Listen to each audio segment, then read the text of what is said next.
Just give me a minute. Just give me a minute.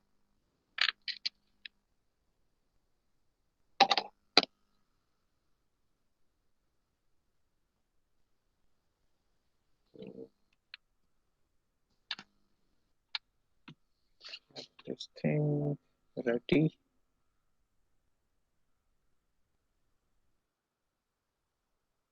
ये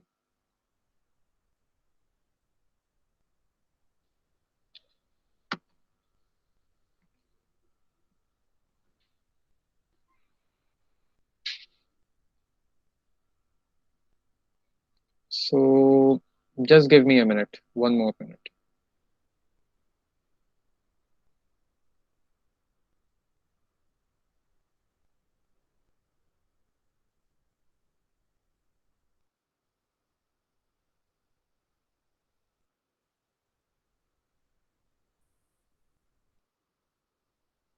बिस्मिल्लाहिर्रहमानिर्रहीम। आज हमने न्यू 4J को स्टडी करना है और न्यू 4J में हम ये करेंगे कि न्यू 4J को कुछ हम मशीन लर्निंग के पर्सपेक्टिव में भी इस्तेमाल करने की कोशिश करेंगे। लेकिन सबसे पहले हम ये देखते हैं कि न्यू 4J क्या है। मैंने अपनी साइट पर न्यू 4J डेस्कटॉप 1.2.1 इंस्टॉल किया हुआ है। आप अपनी साइट पे जो भी न्यू 4G की वेबसाइट है वहाँ पे जाके जो लेटेस्ट वर्जन आपके पास है आप उसको डाउनलोड करके इंस्टॉल कर सकते हैं। सो डेस्कटॉप वर्जन में हमारे पास इस तरह का एक व्यू आता है।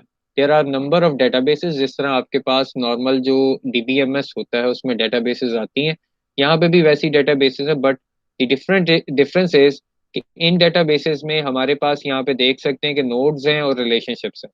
बेसिकली इसमें आपका जो डाटा है वो सारा का सारा स्टोर हुआ हुआ है। सो अब हम क्या करते हैं, हम एक न्यू डेटाबेस यहाँ पे लेते हैं और ये देखते हैं कि हमें एक डेटाबेस क्रिएट करने में क्या प्रॉब्लम्स आती हैं, किस तरह आप क्रिएट कर सकते हैं। तो उसके लिए आपने यहाँ पे क्या करना है, न्यू पे क्लिक करना है। So we have number of projects now. So in projects में यहाँ पर ये जो प्रोजेक्ट्स हैं ये एम्प्टी आ रहे हैं, मैं इनको डिलीट कर देता हूँ। सो हमने क्या किया, एक प्रोजेक्ट यहाँ पे क्रिएट कर लिया। इस प्रोजेक्ट में अब मेरे पास मल्टीपल डेटाबेसेस हो सकती हैं। सो मैं ऐड ग्राफ करूंगा, ऐड ग्राफ, और इसको हम कहेंगे क्रिएट अ लोकल ग्राफ। अब लोकल ग्राफ से मुराद ये है कि आपके पास जो बेसिकली यहाँ पर लोकली आपने जो होस्ट करना है आप उसको कर सकते हैं। ना सिर्फ ये चीज बल्कि आपके किसी फ्रेंड ने या आपने खुद अगर ऑनलाइन अगर अपनी डेटाबेस जो सी है वो होस्ट की हुई है तो आप उसको भी बेसिकली क्या कर सकते हैं, यहाँ पे वाया आईपी एड्रेस एक्सेस कर सकते हैं। सो मैंने यहाँ पे सिलेक्ट किया था लोकल। लोकल सेलेक्ट करने के बाद मैं यहाँ पे पासवर्ड लिख लेता हूँ, दैट इज 1 2 3, और इसको मैं क्रिएट का बटन दबा देता हूँ। सो अब ये मेरे पास एक डेटाबेस क्या हो रही है, क्रिएट हो रही है। सो जैसे ही ये डेटाबेस क्रिएट हो जाएगी तो मैं उस पर काम करना शुरू कर दूंगा। सो प्रोजेक्ट 1 में हमारे पास इस वक्त एक डेटाबेस मौजूद है जिसका नाम के आर हमने रखा हुआ है। दूसरी डेटाबेस जो उनसी है बिल्कुल एम्प्टी है। तो सबसे पहले आपने क्या करना है, डेटाबेस क्रिएट होने के बाद आपने मैनेज में जाना है and you will actually start your database server. तो अब ये स्टार्ट हो रहा है। सो इसका कम्युनिटी एडिशन भी अवेलेबल है, एंटरप्राइज एडिशन भी अवेलेबल है। It is up to you कि आप इसका कौन सा एडिशन अपनी साइट पर इस्तेमाल करना चाहते हैं।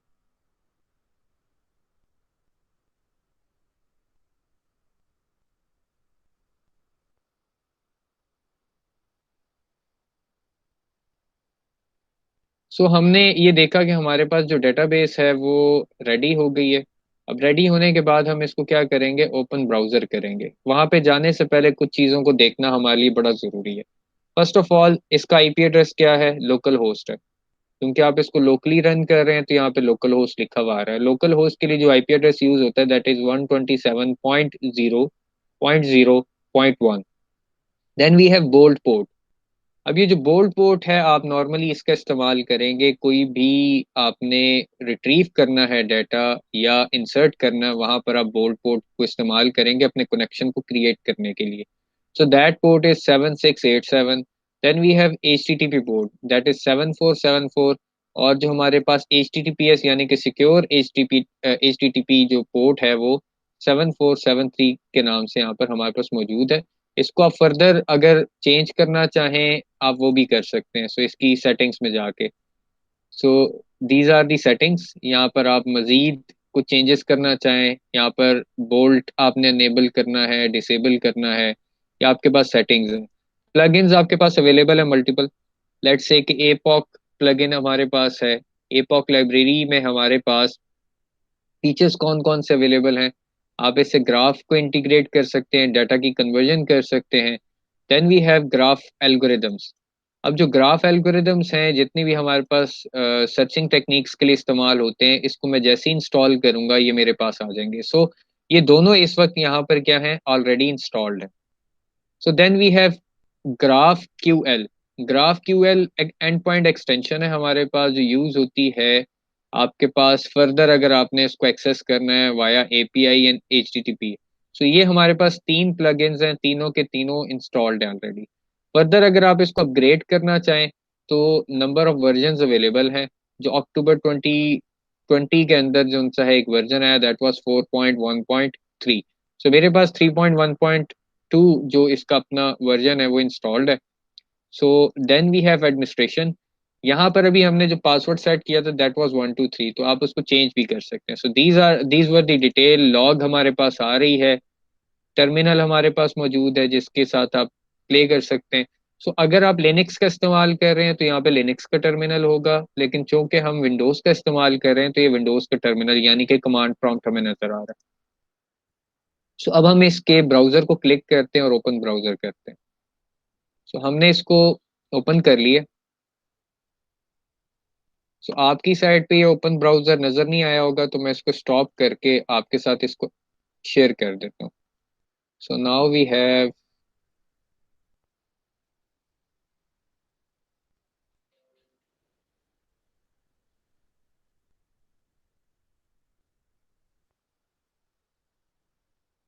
सो ब्राउजर अब हमारे पास जो सा है वो अवेलेबल हो गया है। अब इस ब्राउजर में आपके पास सबसे पहली जो चीज आ रही है वो आ रही है learn about Neo four J. आप इसको देख सकते हैं। Then jump into code. अगर आप न्यू फोर जे को ऑलरेडी स्टडी कर चुके हैं तो डायरेक्टली आप जंप जो सा है वो कोड कर सकते हैं। देन आप अपने सिस्टम को भी मॉनिटर कर सकते हैं, हेल्थ स्टेटस क्लस्टर का जो इस वक्त हमारे पास मौजूद है। एक ही क्लस्टर चल रहा है तो वो उस क्लस्टर की आपने हेल्थ चेक करनी है या बाकी पैरामीटर्स तो वो आ सकते हैं। सो यहाँ पर एक चीज हमें देखने को मिल रही है, that is you are connected as user Neo four J to bolt. और ये बोल्ट का एड्रेस यहाँ पर आ रहा है 7687। सो ये क्रेडेंशियल्स हैं जो इसके अंदर मौजूद हैं। अब हम करते हैं start learning. So start learning में सबसे पहली चीज हमें जो ग्राफ के बारे में पता चलती है, that a graph has basic two things. One is node and second is relationship. अब नोड को जब आप ग्राफ्स को स्टडी कर रहे होते हैं तो आप इसको कहते हैं दीज आर वर्टिसेस। और जो आपके पास रिलेशनशिप्स हैं उनको आप कहते हैं these are edges.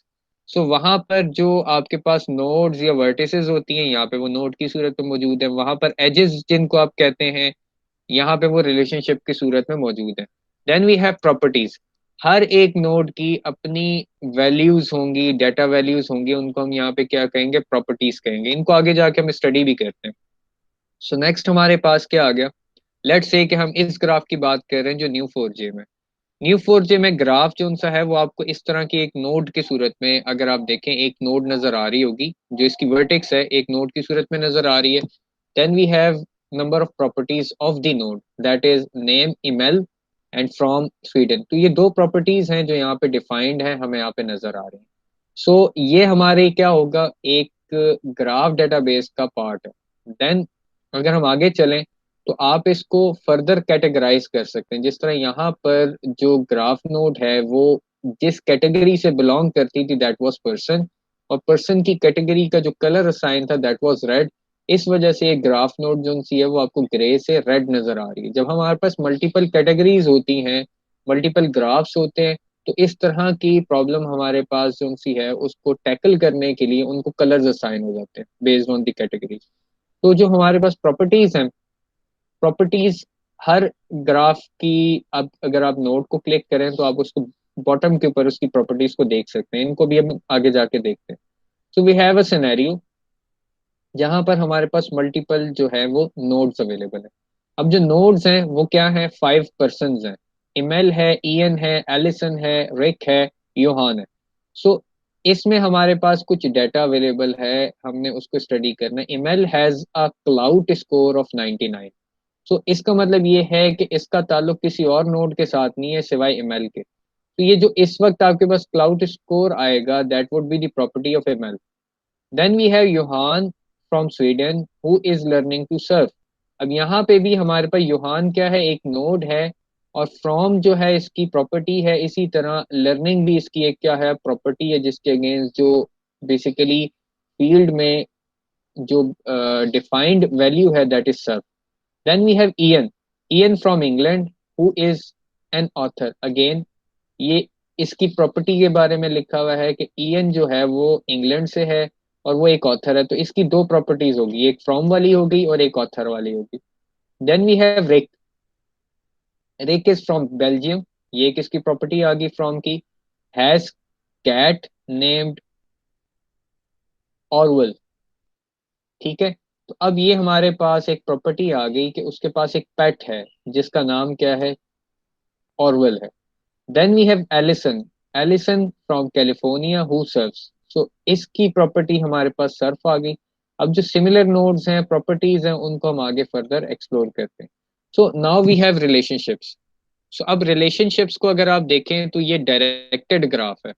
So directed graph में जिस नोड से आपके पास जो है रिलेशनशिप दूसरी नोड की तरफ जाएगा, उसको आपने वैसे ही पढ़ना है। फॉर एग्जाम्पल इस वक्त मैं इसको नहीं पढ़ता, मैं यहाँ से ग्राफ को स्टडी करना शुरू करता हूँ। तो इमेल से एक नोड जा रही है ईएन की तरफ और उसके ऊपर नोज लिखा हुआ है, सो इसका मतलब इमेल नोज ईएन। इसी तरह हमारे पास ईएन से एक नोड जा रही है एलिसन की तरफ, तो इसका मतलब ये है कि ईएन नोज एलिसन। ईएन की तरफ दो नोड्स आ रही हैं, एक इमेल की तरफ से आ रही है, एक योहान की तरफ से आ रही है, लेकिन ईएन से इनकी तरफ कोई भी नोड नहीं जा रही। तो इसका मतलब ये है कि ईएन जो है वो इन दोनों को नहीं जानता, जबकि ये दोनों ईएन को जानते हैं। अगर लेट से कि ये बाई डायरेक्शनल होता तो हमें एक और लाइन नजर आती है, एटलीस्ट यहाँ पे दोनों साइडों पे हमें एरोज नजर आते हैं कि ये जो प्रॉपर्टी है ये दोनों में कंबाइन है। देन अगर मैं बात करूं एलिसन की, एलिसन किसी को भी नहीं जानती, लेकिन एलिसन को रिक और इयन दोनों जानते हैं। देन वी हैव यूहान, और यूहान के केस में यूहान को इमेल जो है वो जानती है, बट यूहान नोज इयन एंड रिक। सो ये इस लिहाज से अगर हम इसको देखें तो हमारे पास यहाँ पर जो सेंटेंसेस थे वो ये थे, Emil knows Johan and Ian, Johan knows Ian and Rick, Rick and Ian knows Allison. So इसको क्या किया, ट्रांसफॉर्म कर दिया अपने ग्राफ की सूरत में। तो इसमें जो हमारे पास रिलेशनशिप्स आए, दीज वर नोज, नोज के नाम से हमारे पास ये रिलेशनशिप्स आ गए। सो अब हम अगर देखें तो हमारे पास रिलेशनशिप के अंदर फर्दर कुछ टाइप्स मौजूद हैं। फॉर एग्जांपल प्रॉपर्टी हमें नजर आ रही है, इमेल हैज नोन यूहान सिंस 2001। ये क्या हो गया कि जब आप इमेल और यूहान का रिलेशनशिप जो उनसा है वो डेवलप करेंगे, तो वहां पर नोज की प्रॉपर्टी में आप लिख लेंगे सिंस 2001। तो इससे हमें ये पढ़ने में आसानी हो जाएगी कि इमेल जो है वो यूहान को 2011 से जानती है। Then we have another property that email rates Ian 5 out of 5। तो इसका मतलब ये है कि ईमेल इयन के साथ जो अपना रिलेशनशिप है या उसकी अंडरस्टैंडिंग है, या वो ये समझती है कि वो जो उसको जानती है, that is based on the rating. और रेटिंग को उसने कहा है that rating is 5 out of 5। तो यहाँ पे रेटिंग क्या है, एक प्रॉपर्टी है, और यहाँ पर सिंस एक क्या थी, प्रॉपर्टी थी, जिससे हमें ये अंडरस्टैंडिंग मिली।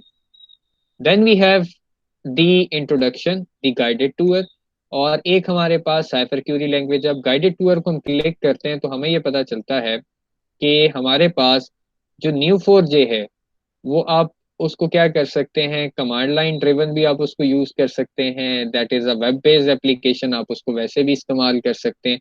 आप उसको पाइथन के साथ भी कनेक्ट कर सकते हैं, और इसकी हमारे पास रेस्ट एपीआईज भी मौजूद हैं, जिससे आप मल्टीपल लैंग्वेजेस में इसको एक्सेस कर सकते हैं, डाटा भेज भी सकते हैं और डाटा रिट्रीव भी कर सकते हैं। सो ये हमारे पास एक अंडरस्टैंडिंग डेवलप होगी। एडिटर हमारे पास है, कोई भी कमांड अगर आपने लिखनी है तो आपने इस एरिया में लिखनी है। सो रन करना है तो हमारे पास यहाँ पे प्ले का बटन मौजूद है, अगर आपने लेट से के क्लियर करना है देन दिस इज, और अगर आपने लेट से के उस क्यूरी को अपनी फेवरेटीज में ऐड करना है तो then we have star sign. So ये हमारे पास स्ट्रीम जब कभी भी रिजल्ट आएगा तो यहाँ पर आएगा, जो इस वक्त मेरे पास स्ट्रीम्स नजर आ रही, दीज आर दी स्ट्रीम्स। तो यहाँ पे स्ट्रीम्स में आपको रिजल्ट नजर आएगा, आप उनको क्लियर भी कर सकते हैं। अगर हम बात करें फ्रेम ऑफ कोड की, तो जब मैं यहाँ पे क्यूरी लिखूंगा तो क्यूरी लिखने के बाद जो मुझे यहाँ पे ग्राफ की सूरत में रिजल्ट नजर आएगा, तो लेफ्ट साइड पर आपके पास कोड भी उसका नजर आ जाएगा, कोड व्यू भी है। इसको भी हम देखेंगे। There are number of views. So slide sidebar पे अगर मैं यहाँ पे क्लिक करूँ तो मेरे पास इस वक्त किसी किस्म की कोई नोड अवेलेबल नहीं है, किसी किस्म का कोई रिलेशनशिप अवेलेबल नहीं है, because we didn't create anything in the database. अभी तक यहाँ पे कोई चीज अवेलेबल नहीं है। So that's why this area is empty. Further अगर हम देखें तो हमारे पास यहाँ पर अब साइफर की बारी आ जाती है। So how you can actually right that code. अच्छा जी, अगर आप इसका कंपैरिजन करें थोड़ा सा स्ट्रक्चर क्यूरी लैंग्वेज के साथ, तो इसकी कुछ कमांड जो सी हैं स्ट्रक्चर क्यूरी लैंग्वेज की तरह है, लेकिन ये कंप्लीटली वैसा नहीं है। Because it is considered as not only SQL language, no SQL इसको कहा जाता है। तो इसमें फेमिलियर क्लॉजेस मौजूद हैं, उस तरह के आपको सेंटेंसेस भी नजर आ जाएंगे, क्यूरीज भी नजर आ जाएंगी, but it is not exactly SQL. So यहाँ पर हमारे पास किसी भी नोड को अगर आपने क्रिएट करना है, you have a create query. Parenthesis आप इस्तेमाल करते हैं एक नोड की इंडिकेशन के लिए, कि अगर कोई चीज पेरेंथेसिस में लिखी जाएगी तो वो नोड के तौर पे होगी। जिस तरह यहाँ पर पर्सन एक कैटेगरी है, डबल ई एक नोड है, और नेम जो सा है आपने फर्दर पेरेंथेसिस अंदर एक डिफाइन की है, तो उसमें आपने ब्रैकेट्स में बेसिकली इसकी प्रॉपर्टीज बता दी हैं, name, email, from Sweden, cloud 99। सो हमारे पास जो वेरिएबल है डबल ई, ये एक न्यू नोड को क्रिएट करने के लिए इस्तेमाल हुआ है। You can use any number और anything, any alpha numeric character और अल्फाबेटिक कैरेक्टर। तो यहाँ पर हमारे पास इसको हम क्रिएट करके देखते हैं। So now we have a person that is email. Email की जगह पे हमारे पास यहाँ पे जितने भी स्टूडेंट्स मौजूद हैं हम उनको यूज कर लेते हैं। लेट्स से Ali is from Pakistan. Ali is from Pakistan. और यहाँ पे मैं ये करता हूँ स्टडी BSCS। सो इसको हम क्या करेंगे, इन्वर्टेड कॉमास में कर लेंगे BSCS। सो हमने BSCS यहाँ पे लिख लिया और इसको एंटर कर देते हैं, तो अब हमारे पास एक नोड क्रिएट हो गई है। सो अगर मैं यहाँ पे लिखना चाहूँ मैच, इसको कॉल करने के लिए मैच ई, और यहाँ पर हमारे पास एरर आ गया। उसकी वजह यह है कि मैंने क्यूरी ठीक नहीं लिखी। एरर हमारे पास आया, उसने क्या कहा कि जी मैच के साथ आपने जो ई डिफाइन किया यहाँ पे प्रॉब्लम है। सो इस तरह आपके पास यहाँ पर रिजल्ट्स नजर आते हैं। Then we will move towards the other thing. So अगर आपने लेट्स से कि इसको कॉल करवाना है और कॉल करवा के देखना चाहते हैं, तो आप क्या करेंगे, एक लाइन में भी क्यूरी लिख सकते हैं। इस तरह यहाँ पे लिखी हुई है match e, that is a person where e dot name equal to email. मैं इसको रन करूंगा, मेरे पास कोई रिजल्ट नहीं आएगा, बिकॉज ईमेल नाम से कोई नोड प्रेजेंट है ही नहीं। हमने जो नोड यहाँ पे रखी थी दैट वाज अली। तो अगर मैं यहाँ पे अली डिफाइन करूंगा तो मेरे पास यहाँ पर नोड नजर आ जाएगी हमें अली के नाम से। और इसको क्लिक करने पे हमें पता चला कि जी एक स्टडी इसकी प्रॉपर्टी है, एक फ्रॉम इसकी प्रॉपर्टी है, और एक नेम इसकी प्रॉपर्टी है। So this is Ali.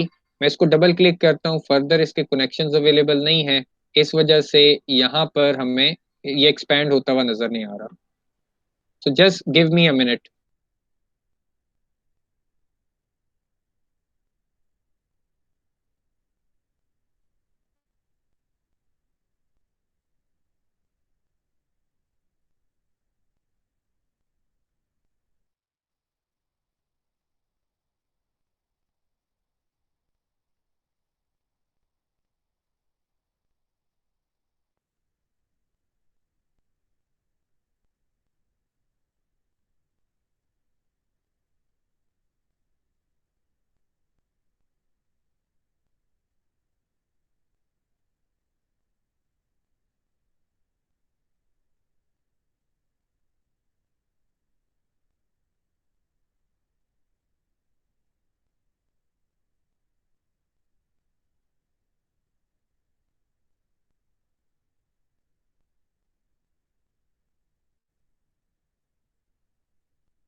हमने जो सा है वो अली क्रिएट कर लिया था, बाकी हम यहाँ पे जो इसकी फर्दर प्रोसेसिंग है उसको करते हैं।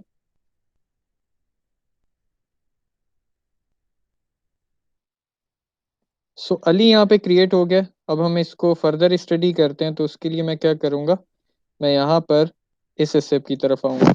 हमने क्या किया, हमने मैच की क्यूरी को रन करके देख लिया, हमारे पास मैच की क्यूरी की सूरत में हमारे पास नोड जो सी है वो जाहिर हो गई।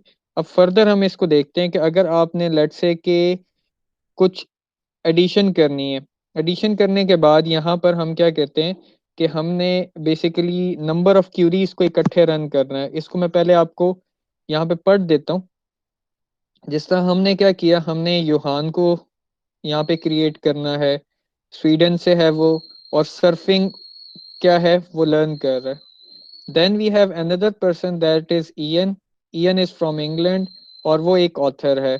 Then we have another person that is Rick, it is from Belgium and it has pet name Orwell. Then we have another person that is Allison, जिसको हमने जो सा अभी तक क्रिएट नहीं किया, from California and her hobby is surfing. Then हमने रिलेशनशिप कुछ क्रिएट किए हैं। यहाँ पे हमने डबल ई के नाम से इसको डिफाइन किया था, तो यहाँ पे हमने क्या क्या कह दिया कि जी डबल ई जो आइडेंटिफाई हो रहा है, दैट नोज, नोज के रिलेशनशिप में हमने डिफाइन कर दिया सिंस 2001। और ये एरो बता रहा है कि वो जेएस को जानता है since 2001। JS is Johan basically. Then comma के बाद आपने दूसरा उसको दे दिया। अब मैं इसको क्या कर रहा हूँ, मैं इसको मॉडिफाई करता हूँ अपने लिहाज से। हमने मैच करना है इमेल की जगह पर अली को। देन हमने क्रिएट करना है एक पर्सन। अब इसका नाम मैं रख लेता हूँ, लेट्स से कि हमारे पास यहाँ पर क्लास में बहुत सारे स्टूडेंट्स हैं, तो मुझे जो जो नाम याद है मैं उनके नाम यहाँ पे लिख लेता हूँ। That is Faris. Faris is from let's say के लाहौर, और Faris is learning machine learning. इसको हम यूं कर लेते हैं, machine learning. Then we have another name that is Haider. Haider हमने यहाँ पे क्रिएट कर दिया है। Haider is from let's say कि Islamabad and he is a student. हमने यहाँ पे स्टूडेंट क्रिएट कर दिया। Then we have let's say कि Aslam, he is from Karachi and Aslam has pet name Rob, Robert, Robert कह देते हैं। रॉबर्ट हमने नाम रख लिया, उसके पेट का नेम है या हम टाइगर कह देते हैं, let's say tiger is its pet name. Then we have Allison की जगह पे हम रख लेते हैं Aleem. So Aleem is from let's say Quetta and his hobby is basically swimming, swimming. हमने यहाँ पे डिफाइन कर दिया। देन मैं इसको मॉडिफाई करता हूँ, मैं ये कहता हूँ कि जी अली नोज, जेएस हमने रखा था फारिस के साथ, knows since 2017, so it was the degree starting time। Rating अगर हम डिफाइन करते हैं दैट इज 4 आउट ऑफ 5। हमने इसको 4.5 कह दिया। Then we have Johan. ये यूहान इनिशियली था, बाकी हमने इसको नहीं चेंज किया, बाकी सारे के सारे ऐसे रहने दे दिए। और अब मैं इसको क्रिएट करता हूँ। क्रिएट करने के बाद हमारे पास नंबर ऑफ रोज क्रिएट हो गई हैं। अब चूंकि नंबर ऑफ रोज क्रिएट हो गई हैं, तो मैं अब अली को यहाँ पे क्लिक करता हूँ, तो अली के साथ हमें मल्टीपल जो है वो नोड्स नज़र आ रही हैं। वो कौन कौन सी नोड्स हैं, we have Haider, we have Faris, we have Ali.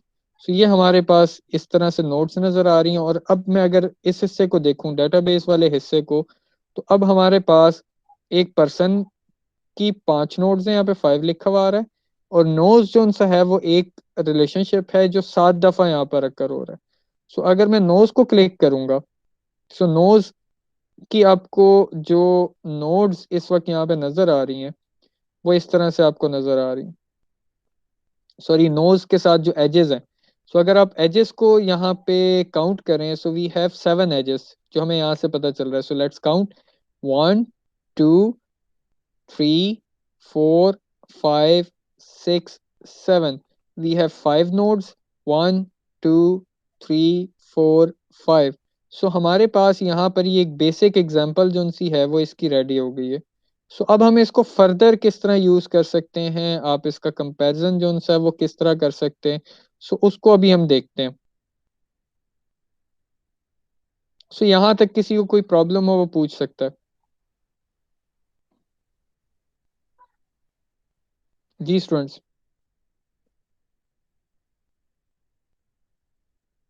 यहाँ तक अगर किसी को कोई प्रॉब्लम हो किसी किस्म की तो वो पूछ सकता है। सर ठीक है, समझ आ रही है। यहाँ तक समझ आ रही है। तो आप ये करें कि आप अपनी साइड पे ना एटलीस्ट न्यू फोर जे को स्टार्ट करके मुझे दिखाएं जिन जिन के पास है। सर इस टाइम तो न्यू 4G नहीं है लैपटॉप में। लैपटॉप में नहीं है। आप मुझे डाउनलोड करके दिखाएं कि डाउनलोड करेंगे तो कैसे करेंगे। Okay sir. सर यहाँ पर लाइट भी नहीं है अच्छा, लाइट भी नहीं है। और लैपटॉप में चार्जिंग भी नहीं है। सो लेट से मुझे आप अपने मोबाइल से सर्च करके बताएं कि जो इस वक्त न्यू फोर जे है उसका कौन सा वर्जन अवेलेबल है जिसको आपको डाउनलोड करना चाहिए, और कितनी कितने टाइप के हैं।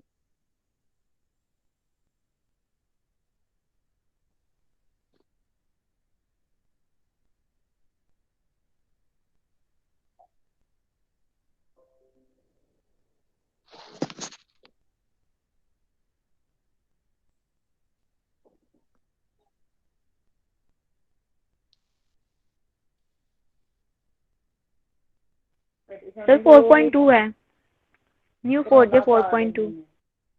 तो हमें कौन सा वर्जन इंस्टॉल करना चाहिए इसका।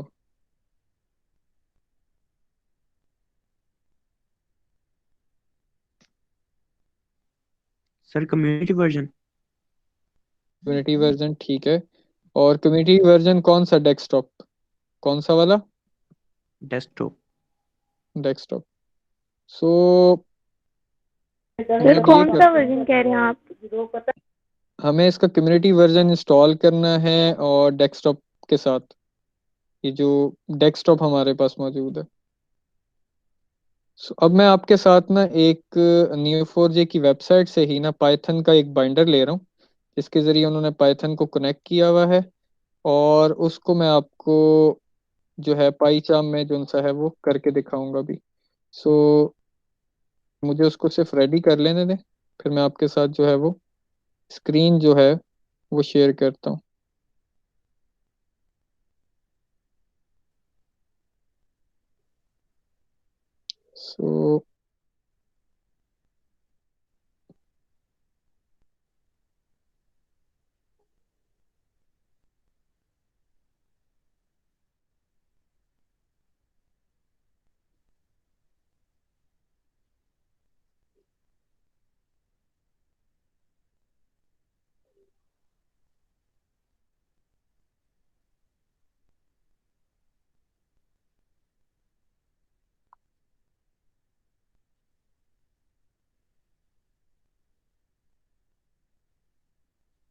सो मैं अपनी साइड पर मीनवाइल जो सा है वो पाइथन को का एक न्यू प्रोजेक्ट क्रिएट कर लूँ,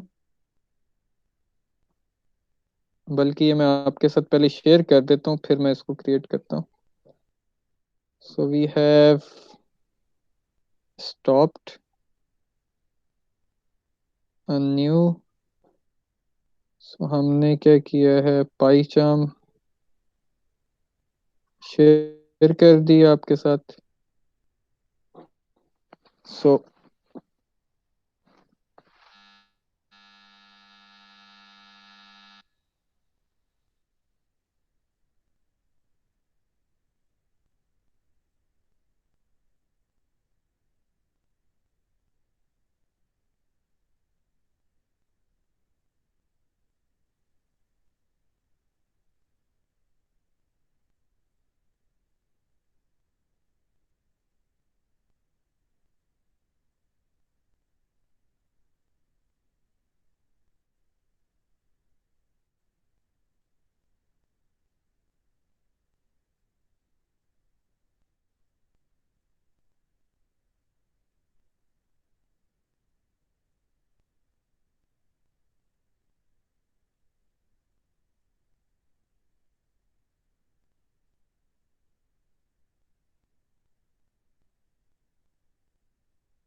बच्चों आपको मेरी अब आवाज आ रही है? जस्ट मुझे कंफर्म कर दें।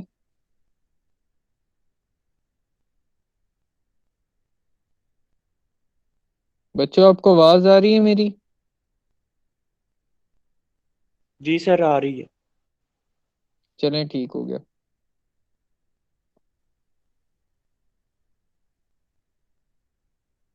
सो अब हम यहाँ पर एक प्रोजेक्ट क्रिएट करते हैं। हम कह देते हैं कि जी इसका नाम है New4j। New4j हमने यहाँ पे क्लिक कर दिया, क्रिएट कर दिया एंड दिस विंडो। सो अब मेरे पास बिल्कुल ब्लैंक प्रोजेक्ट है, इसमें कुछ भी नहीं है। सो आपने अपनी साइट पर New4j में काम करना है तो आपने इस चीज़ का जो सा वो ध्यान रखना है कि आपने वर्चुअल इन्वायरमेंट में ज़रूर काम करना है। अगर आप लेट से के पाईचार्म को यूज़ कर रहे हैं तो पाईचार्म में तो वर्चुअल इन्वायरमेंट क्रिएट हो जाता है साथ ही। लेकिन अगर अब आप बात करें स्पाइडर की, या आपने वैसे सिंपल पाइथन को यूज़ करना है, सो वहाँ पर आपको वो क्रिएट करना पड़ता है। सो ये इंस्टॉल हो जाए, एक दफ़ा रेडी हो जाए। So let's start then. So हम इसका वेट कर रहे हैं अभी। So let's wait for few more minutes. So it is almost ready. So सबसे पहले हमने क्या करना है, हमने टर्मिनल में जाना है और टर्मिनल में जाने के बाद हम यहाँ पे लिखेंगे पिप इंस्टॉल New4j। तो इसके बहुत सारी और कमांड्स भी हैं, सो हम इसकी जो बेसिक एक कमांड है उसको यूज़ करने लगे हैं, पिप इंस्टॉल New4j। सो तो मैं गलती कर दी है, यहाँ पे सर हम ये आपने करते हैं जी पिप। पाइथन ओपन किया है? की मैं पाईचार्म में लिख रहा हूँ New4j। सो पाईचार्म में हमने New4j लिखा और अब हम पाईचार्म के जरिए एक क्यूरी बेसिकली देना चाह रहे हैं अपने New4j को, ताकि वहाँ पे हमें वो क्रिएट हुई भी नजर आए। सो उसके लिए मैं यहाँ पर एक ब्लैंक फाइल ओपन करता हूँ। सो हमने यहाँ पे क्या किया, पाइथन फाइल बना दी और इसको मैंने ये कह दिया कि जी पाइथन पाइथन टू New4j। ये मैंने अपने पास यहाँ पे सेव कर ली है। देन मैंने एक कॉपी की हुई थी उनकी वेबसाइट से, एक बेसिकली एग्जाम्पल कॉपी की हुई थी और उसको मैंने यहाँ पे पेस्ट कर दी है। अब एग्जाम्पल को समझते हैं और फिर हम बाकी सारी चीज़ें देखते हैं। सबसे पहले आपने New4j इंपोर्ट कर दिया, उसमें से ग्राफ डेटाबेसेस कर दी। Then we have created a class और क्लास का नाम रख दिया हमने हेलो वर्ल्ड एग्जाम्पल। सो आप अपनी साइड पे कुछ भी रख सकते हैं। Then there is a initialization function और उसमें आपके पास एक यूआरआई आ गया, यूजर नेम आ गया, पासवर्ड आ गया। यूआरआई से मुराद ये है कि आपकी डेटाबेस बेसिकली होस्ट कहाँ पर है, आप उसका यूआरएल दे देंगे। That could be N IP address और डायरेक्टली अगर आप एचटीटीपी बता रहे हैं तो वो भी आ जाएगी। तो ये हमारे पास क्या हो गया, self dot driver equal to graph database dot driver और यहाँ पे यूआरई आ गया। और ऑथेंटिकेशन में यूजर नेम और पासवर्ड यूज होने हैं, जो नॉर्मली आप किसी भी ड्राइवर को कॉन्फ़िगर करते हैं अपनी डेटाबेस के लिए, उसके लिए रिक्वायर्ड है। देन आप कनेक्शन को ओपन करते हैं और क्लोज करते हैं। सो आपने कनेक्शन को ओपन किया, जब आपने यूआरएल दे दी, then there is a close function जिससे आपने क्या करना है, कनेक्शन को क्लोज करना है। ये बहुत ज़रूरी होता है किसी भी डेटाबेस में कनेक्शन को क्रिएट करना एंड क्लोज करना। देन हमने यहाँ पे प्रिंट करवाना है एक मैसेज। वो मैसेज हमने प्रिंट करवाना है जब हम एक ट्रांजैक्शन जो सी है वो भेजेंगे टू दी New4j। और New4j को जो ट्रांजैक्शन हमारी मिल जाएगी उसको हमने यहाँ पे ग्रीटिंग की सूरत में क्या करना है, प्रिंट करवाना है। सो ग्रीटिंग में हमारे पास जो ट्रांजैक्शन है वो यहाँ पे नजर आ रही होगी। Then there is a command और यहाँ पे हमारे पास एक फंक्शन क्या है, क्रिएट एंड रिटर्न ग्रीटिंग्स नाम का एक फंक्शन है, जिसको हमने एक मैसेज दे दिया, एक मैसेज आ गया और एक ट्रांजैक्शन आ गई। So result is equal to T X, that is the transaction dot run create. अब आपको पता है कि ये ए और कॉलन के साथ ग्रीटिंग लिखा है, तो इसका मतलब ये है कि एक ये नोड क्रिएट हो रही है। Then set a dot message equal to message. ठीक है, ये मैसेज आ जाएगा हमारे पास यहाँ पर जो भी हमने इसको यहाँ पे फॉरवर्ड किया। And then return a dot message और यहाँ पे फ्रॉम नोड आईडी आगे आपको वो मैसेज जो प्रिंट करवाएगा। If main, if name equal equal to underscore double underscore main, ये हम नॉर्मली इसके लिए यूज करते हैं। Then we have a greeter hello world example. यहाँ पे हमने थोड़ी सी रिक्वायर्ड चेंजेस करनी है। फॉर एग्जांपल हमारे पास लोकल होस्ट की ये जो बोल्ट की बेसिकली अगर आप देखें पोर्ट है वो सही लिखी हुई है, न्यू4j हमारे यूजर नेम है। पासवर्ड यहाँ पर हमारा पासवर्ड नहीं है, दैट वाज 123, सो मैंने यहाँ पे 123 लिख दिया। सो password is basically 123 and hello world हमारे पास आ गया। मैं इसको सेव करता हूँ और इसको क्रिएट करके देखते हैं हम, हमें कोई प्रॉब्लम आती है या ये इसी तरह क्रिएट हो जाता है। सो लेट्स सी, हमारे पास न्यू4j का उस वक्त बेसिकली क्रिएट होना ज़रूरी है। सो इसने यहाँ पे हमें मैसेज दिया hello world from node 40। So node 40 के नाम से हमें यहाँ पर इसने मैसेज दिया। So now we will check कि हमारे पास जो न्यू4j है वहाँ पर कोई ग्रीटिंग नाम की नोड क्रिएट हुई है या नहीं हुई, और अगर क्रिएट हुई है तो क्या उसका कोई कलर डिफरेंट आ रहा है पर्सन से। सो ये भी हम इसको देखते हैं। सो उसके लिए मैं आपके साथ अगेन जो शेयरिंग की ऑप्शन है उसको शिफ्ट करता हूँ फ्रॉम पाईचार्म टू न्यू4j। सो हमने इसको स्टॉप किया। स्टॉप करने के बाद अब हम इसको विंडो को जो इसका ब्राउज़र है वहाँ पे ले चलते हैं। सो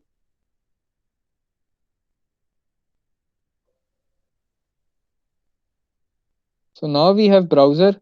ब्राउज़र में अगर हम देखें तो हमारे पास यहाँ पर एक ग्रीटिंग आ रही है। सो ग्रीटिंग की नोड हमारे पास मौजूद है, हेलो वर्ल्ड के नाम से हमने क्रिएट की थी और मैसेज हमने उसकी प्रॉपर्टी दी थी, आईडी हमने 40 दिया था। So hello world was the message और hello world is basically the name of the node, और टाइप इसकी क्या है, ग्रीटिंग। अब इसको कलर डिफरेंट असाइन हुआ हुआ है, ग्रे। और अगर हम इन सारों को देखें एक ही वक्त में, ऑल 6 नोड्स, सो जो ऑल 6 नोड्स को अगर हम देखें तो हमारे पास 5 नोड्स ऐसी हैं जो रेड कलर में नज़र आ रही हैं और एक नोड ऐसी है जो ग्रे कलर में। सो आज हमने ये भी देखा कि आप न्यू4j को पाइथन के ज़रिए किस तरह एक्सेस कर सकते हैं। This is basic simple formula कि आपने पाइथन में जाकर एक बेसिकली अपनी जो सी लाइब्रेरी है न्यू4j की उसको इंस्टॉल करना है। इंस्टॉल करने के बाद उसका जो ऑलरेडी गिवन बेसिकली हमारे पास टेम्पलेट है, आप उसको यूज़ करके मल्टीपल नोट्स क्रिएट कर सकते हैं। सो मैं यहाँ पर एक और काम ये कर सकता हूँ, जो हमने यहाँ पे नोट्स क्रिएट की थी ईमेल वाली, हम उनको कॉपी करते हैं जो हमारे पास बेसिकली यहाँ पे ये मौजूद है। इनको हम कॉपी करते हैं और कॉपी करके इसको हम अपने पाइथन के ज़रिए एग्जीक्यूट करवा के देखते हैं।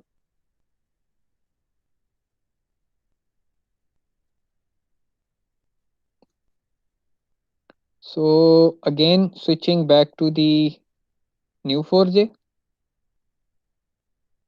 सो हमने पाईचार्म की तरफ आना है, मैं इसको स्टॉप कर रहा हूँ और पाईचार्म की तरफ आते हैं। सो पाईचार्म की तरफ आ गए।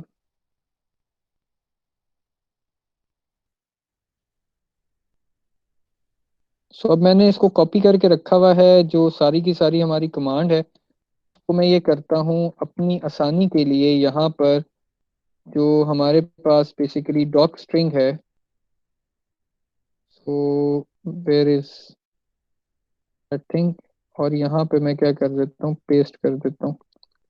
सो एंटर, और मैंने यहाँ पर वो सारी क्यूरी यहाँ पे क्या कर दी, पेस्ट कर दी। पहले हम इसको स्टडी करते हैं। यहाँ पे हमने ये किस तरह दिया हुआ है। सो इसको हम डॉक स्ट्रिंग में भी दे सकते हैं इस सारे मैसेज को। सो यहाँ पर हम ये सारा का सारा जो उनसा है वो क्रिएट करते हैं और मैसेज हम प्रिंट नहीं करवाएंगे। सो उसके लिए मैं ये करता हूँ कि मैं इस हिस्से को बेसिकली कमेंट कर देता हूँ। सो मैंने इसको कमेंट कर दिया। कमेंट करने के बाद हम अपनी एक यहाँ पे रिजल्ट को बेसिकली यहाँ पे लिखते हैं, we have result is equal to ex.run। ex.run हमने क्रिएट करने के बाद यहाँ पर बेसिकली एक डॉक स्ट्रिंग ली और डॉक स्ट्रिंग में हमने वो सारा का सारा मैसेज क्या कर दिया, प्रिंट करवा दिया। प्रिंट करवाने के बाद अब हमारे पास ये सारा का सारा मौजूद है। मैं इसको एग्जीक्यूट करके देखता हूँ। So let's say what would be the result. So हमने इसको एग्जीक्यूट किया है और एग्जीक्यूट करने के बाद हमारे पास यहाँ पर एक एरर आ गया, that is in line number 32।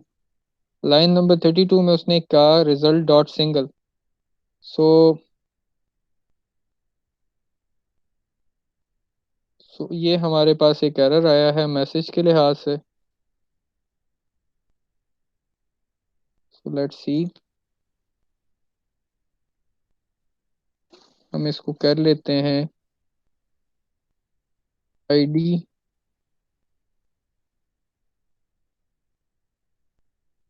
ID हमने इसको हम ऐसे रहने दे देते हैं और हम अपनी जो कमांड है उसको सिंपल बनाते हैं। हमने बड़ी मिक्स एंड मैच कर दी है, तो इसकी जगह पे मैं कर लेता हूँ क्रिएट, और इस बाकी सारी क्यूरी को मैं डिलीट कर देता हूँ। सो हमने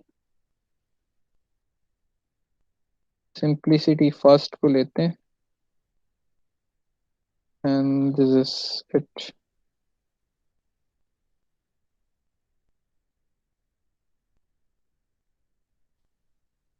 तो हमने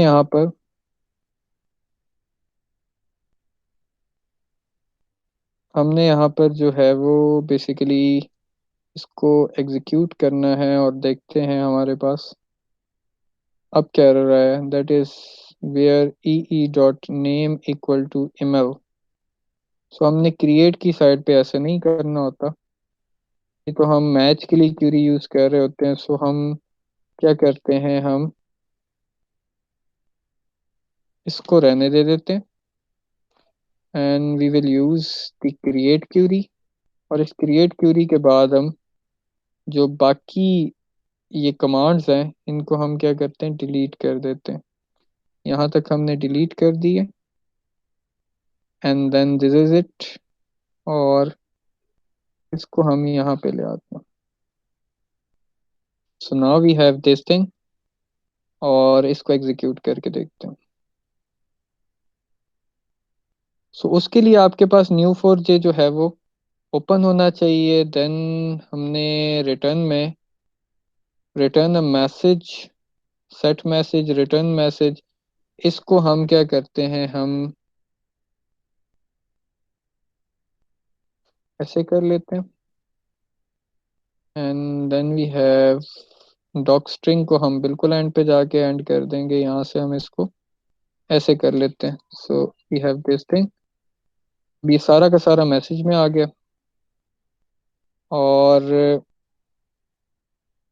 इस हिस्से को हम लेट्स से हमने डिलीट कर दिया। The reason of using the command was के आपको चूंकि मल्टीपल चीज़ें यहाँ पे शो करवानी हैं, तो इसलिए डॉक स्ट्रिंग का इस्तेमाल नहीं हुआ था। सो आप अपने लिहाज से अगर फीजिबल समझें तो आप डॉक स्ट्रिंग का इस्तेमाल भी कर सकते हैं। सो मैंने यहाँ पर अगेन उसको ख़त्म कर दिया है। Then we have this set a dot message equal to this. So मैं इसको सारे को ना कंट्रोल Z कर रहा हूँ ताकि मुझे जो इसकी असल कमांड है वो मिल जाए। सो दिस इज इट। हम यहाँ पर थोड़ी सी चेंजेस करते हैं, हम अपनी जो ml वाली कमांड्स हैं उनको दोबारा से यहाँ पे क्रिएट करते हैं। देन वी हैव लेट्स से 1 2, मैं कह देता हूँ ई, और ई की जगह पे हम कह देते हैं that E is basically a person. और पर्सन के साथ हमने यहाँ पे ब्रैकेट्स डिफाइन कर दी, name colon, let's say we have Tanveer, and then हमारे पास जो सा है वो फ्रॉम लिख लेते हैं हम, कॉमा दे के, from colon Karachi. Let's say हमने इसको यहाँ पर इसकी ब्रेसेस को क्लोज कर दिया। क्लोज करने के बाद हमने इसको यहाँ पे एंड कर दिया। सो ये हमारे पास इसकी प्रॉपर्टीज आ गई। अब ये प्रॉपर्टीज ऐसे नज़र क्यों नहीं आ रही, उसकी वजह ये है कि हम इतने हिस्से को डॉक स्ट्रिंग में ले लेते हैं। Then we have set a dot message this thing and then this thing. So let's check, इसको सेव कर लेते हैं। Now we'll run it again. So अब हमारे पास एक एरर आया है। वो एरर ये आया है कि हमने यहाँ पर जो चीज़ें थी अपनी फर्दर डिफाइन करनी थी। Message was the property and return में हमने मैसेज को देखा, तो यहाँ पर हमारे पास ये प्रॉब्लम्स क्रिएट हुई हैं Neo4j की साइड पे साइफर की वजह से। A is not defined, line 1 column 57, ये सारे मैसेजेस आपके पास जो आ रहे हैं Neo4j से आ रहे हैं। सो आई वुड रिकमेंड कि आप इसको फर्दर अपने लिहाज से मॉडिफाई करें। मॉडिफाई करने के बाद आप एक सिनेरियो लें और सिनेरियो को आप instead of directly programming via Neo4j आप उसको पाइथन के ज़रिए भेजना शुरू कर दें। सो मुझे ये लगता है कि हमारे पास दूसरी साइड पे ये जो रिफ्लेक्शंस हैं वो नज़र नहीं आई होंगी, तो उसके लिए हम दोबारा से क्या करते हैं, जो हमारे पास Neo4j उसकी साइड पे चलते हैं।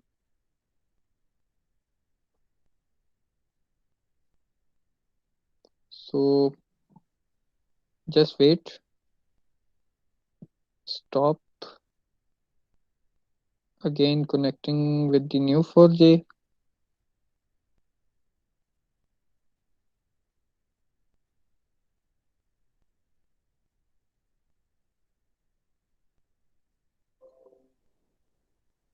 अच्छा, आपको Neo4j नज़र आ गया जी?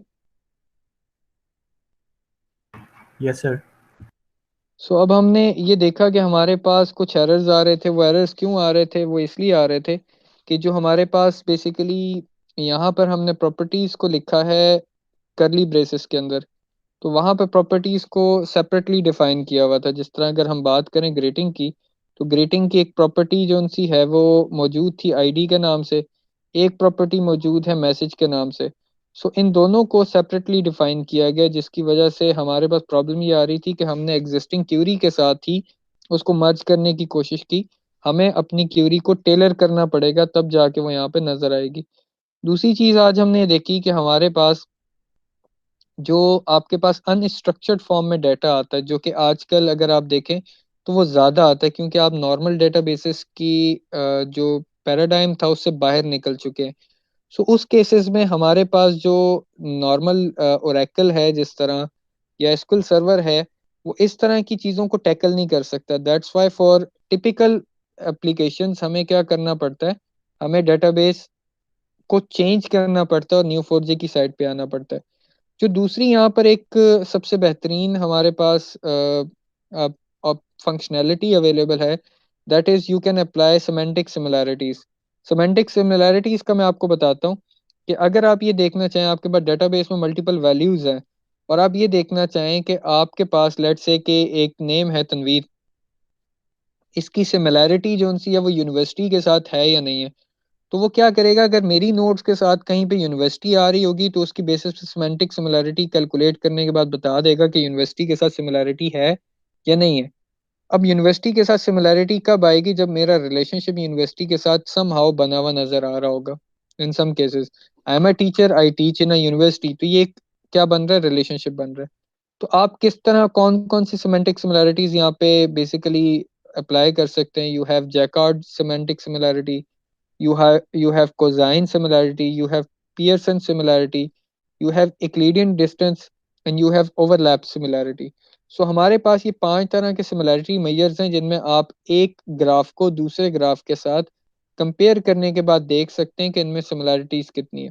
जिसकी एक एग्जांपल मैं आपको ये देता हूँ कि अगर आपने ये चेक करना हो कि ड्रिंक का और थर्स्ट का आपस में क्या रिलेशनशिप है, तो आप ये रिलेशनशिप सिमेंटिक सिमिलैरिटी के जरिए निकाल सकते हैं। देन अनदर एग्जांपल इज कि आप यहाँ पर अपनी जो ग्राफ सर्चिंग टेक्निक्स हैं वो सारी की सारी अप्लाई करके भी नोड को क्या कर सकते हैं, सर्च कर सकते हैं। Then there is another thing कि आपके पास जो एनएलपी है, नेचुरल लैंग्वेज प्रोसेसिंग है, नेचुरल लैंग्वेज प्रोसेसिंग को भी न्यू4j के साथ इस्तेमाल करके आप एक चैटबॉट को क्रिएट कर सकते हैं जो कि इस डेटाबेस का इस्तेमाल करे और आपको उसकी रिफ्लेक्शन आपके चैट में दिखाए। सो मैंने आपको पाइथन के साथ इसका कनेक्शन बनाना सिखा दी है। सो आप वहां से मैच करवा कर डिफरेंट वर्ड्स को क्या कर सकते हैं, रिप्लाई में इस्तेमाल कर सकते हैं। अब इसके अलावा अगर हम देखें, हम टिपिकल मशीन लर्निंग के एल्गोरिदम्स को भी इस्तेमाल कर सकते हैं। So initially Neo4j was design for Java, और जावा के साथ जब इसका जो पॉपुलैरिटी है बढ़नी शुरू हुई तो उन्होंने सी शार्प की भी बेसिकली ऑप्शन दे दी, और देन पाइथन की भी आपके पास आ गई है। सो अब ये चाहूंगा कि जब आपकी साइट के ऊपर जो लाइट के इश्यूज हैं या बाकी तमाम इश्यूज हैं वो रिजॉल्व होते हैं, so you should download the Neo4j and practice the thing which I have taught you in this lecture. So आज के लेक्चर में हमने ग्राफ की बेसिक्स को स्टडी किया, हमने न्यू4j को देखा, न्यू4j की बेसिक क्यूरीज को देखा, और हमने उसको पाइथन के साथ अटैच करना सीखा कि हम पाइथन के जरिए एक नोड को किस तरह क्रिएट कर सकते हैं। सो आज के लेक्चर में इतना ही।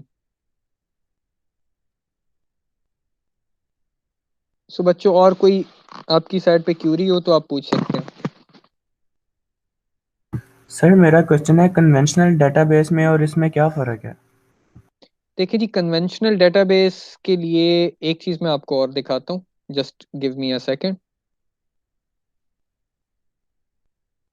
सो हमने बात ये की थी कि यहाँ पर ये जिस तरह भी यहाँ पे डेटाबेस नज़र आ रही है, सो हमारे पास जो नॉर्मल डेटाबेस होती है वो टेबल की सूरत में आ रही होती है जिसको हम रिलेशन कहते हैं।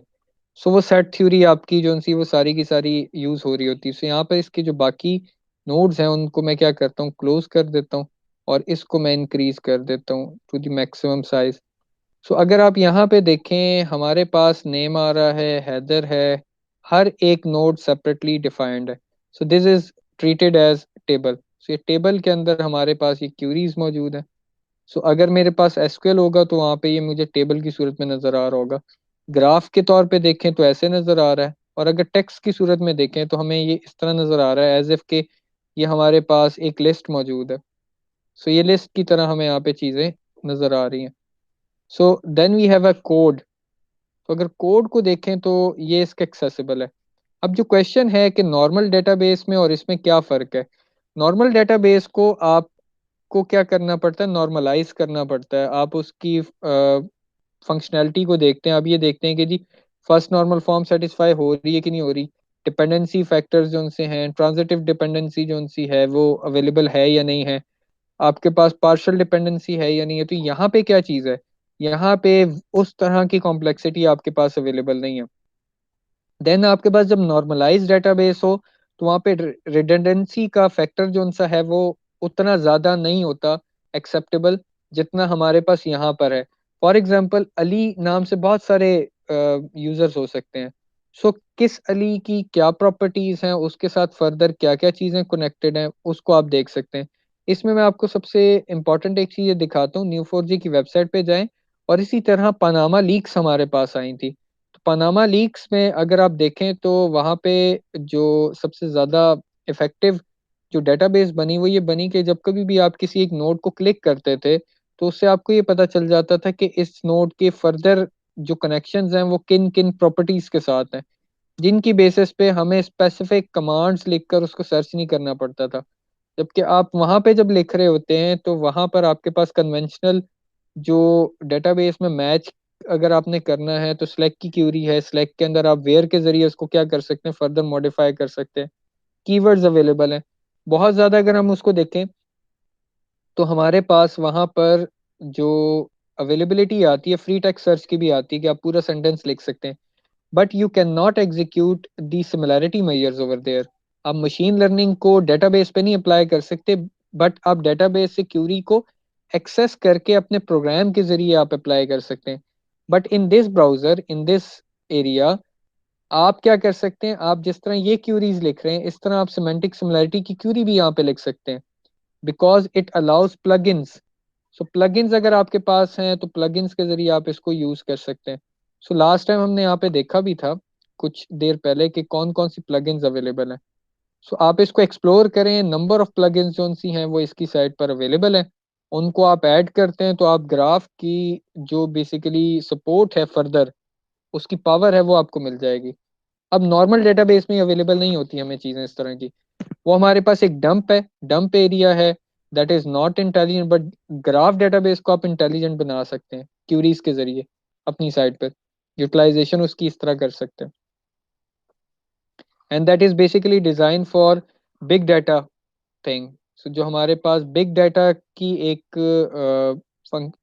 जो बेसिकली टर्मिनोलॉजी यूज होती है उसको अनस्ट्रक्चर फॉर्म में बेसिकली आपने रखना होता है, तो उसको हम स्ट्रक्चर क्यूरी लैंग्वेज में नहीं रख सकते। उसके लिए हमें कुछ और डेटाबेसेस चाहिए, तो उनमें से एक जो सी है वो ये मौजूद है। जी बच्चों।